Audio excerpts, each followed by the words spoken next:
আমি অত্যন্ত নিজেকে ভাগ্যবান মনে করছি যে মানিকগঞ্জ হোমিওপ্যাথিক মেডিকেল কলেজের অধ্যক্ষ মহোদয় এবং তার সহকর্মী আমার প্রভাষক আমার ওস্তাদেরা এবং আমার ম্যাডামরা সবাই এখানে এসেছেন। তো আমি কখনো তাদেরকে আনতে পারতাম না, সেই সামর্থ্য আমার ছিল না, কিন্তু যে উদ্দেশ্যে এসেছেন সেটা অত্যন্ত দুঃখজনক এবং ভরাক্রান্ত হৃদয় বলতে হয়। আমার ওস্তাদ আমারই একজন অত্যন্ত ভালোবাসার মানুষ ছিলেন, আমাকে অত্যন্ত ভালোবাসতেন, ডাক্তার আব্দুর রাজ্জাক সাহেব।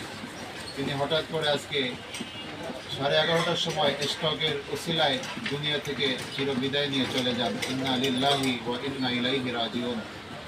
আমরা তার জন্য খুবই মর্মাহত এবং খুবই দুঃখিত। আল্লাহ তাআলার কাছে তার জন্য প্রাণ ভরে দোয়া করি, তিনি যেন আল্লাহ তাআলার দরবারে তার প্রিয় একজন বান্দা হিসাবে হাজির হতে পারেন। আল্লাহ তাআলা যেন তাকে জান্নাতের মেহমান বানিয়ে নেন, সেই দোয়া করি।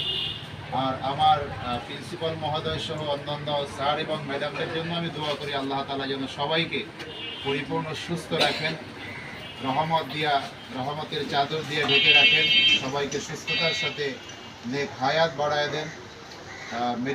হোমিওপ্যাথিক মেডিকেল কলেজে তারা প্রথম থেকে শুরু করে শারীরিকভাবে, আর্থিকভাবে, মানসিকভাবে যে শ্রম দিয়ে আসছেন আমার মতো ডাক্তার ছাত্রছাত্রীদের জন্য, আল্লাহ তাআলা যেন তাদের এই পরিশ্রমকে কবুল করেন এবং তাদেরকে সুস্থ রেখে আরও হাজার হাজার ডাক্তার যেন তারা তৈরি করে দেশের আনাচে কানাচে ছড়িয়ে দিতে পারেন মানুষের চিকিৎসা সেবা দেওয়ার জন্য। আমি প্রাণ ভরে তাদের জন্য সেই দোয়া করি এবং তাদের কাছে আমি দোয়া চাই, আমিও যেন মানুষকে সেবা দেওয়ার জন্য এই হোমিওপ্যাথিক চিকিৎসা সেবা আরও প্রসারিত করতে পারি।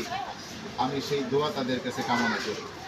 আল্লাহ তাআলা যেন তাদের সবাইকে এবং আমাদের সবাইকে সুস্থ রাখেন, বিপদ আপদ থেকে মুক্ত রাখেন, সমস্ত আখিরি জামানার ক্ষেত্রে আল্লাহ তাআলা তার রহমতের চাদর দিয়ে ঢেকে রাখেন।